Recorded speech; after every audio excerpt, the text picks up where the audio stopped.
रेशीम बागेत आज भाजपचे सगळे आमदार आले होते। शिंदे गटातील देखील काही आमदार आणि मंत्री आले होते। आपल्यासोबत प्रवीण दरेकर आहेत। भाऊ, काय सांगाल, रेशीम बागेत आलात आज, नेमकं काय मार्गदर्शन केलं? नाही, हे रेशीम बाग आमचं ऊर्जा स्रोत आहे आणि त्याच्यामुळे या ठिकाणी येऊन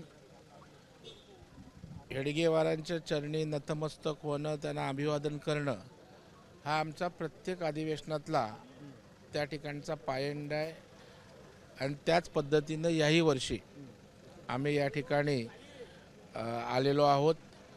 शेवटी RSS ही आमची पालक संघटना आहे। पालकत्वाच्या भूमिकेतनं दिशा देणं, मार्गदर्शन करणं हे त्या ठिकाणी संघाची एक कार्यपद्धत आहे आणि ती दिशा घेऊन आम्ही त्या ठिकाणी आमच्या राजकीय सामाजिक जीवनात लोकप्रतिनिधी म्हणून काम करत असतो।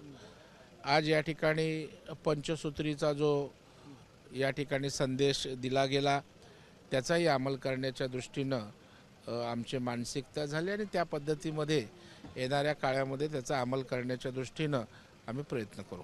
अजित पवार गट आलेला नाही आहे, तुम्ही महायुतीत एकत्र आहात, अजित पवार गट इथे दिसला नाही। नाही, आता अजित पवार का आले नाहीत, NCP का आले नाही, हे त्याचं उत्तर तेच देऊ शकतील। परंतु माझ्या माहितीप्रमाणे त्यांना या ठिकाणी निमंत्रण दिलं होतं आणि त्यांनी येणं अपेक्षित होतं। आता का आले नाहीत, कशासाठी आले नाहीत, याचं उत्तर त्या ठिकाणी तेच देऊ शकतील।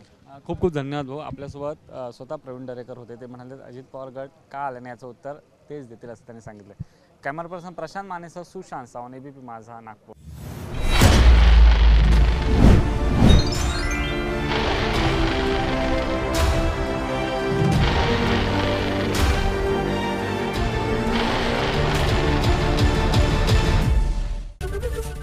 ABP माझा, उघडा डोळे बघा नीट।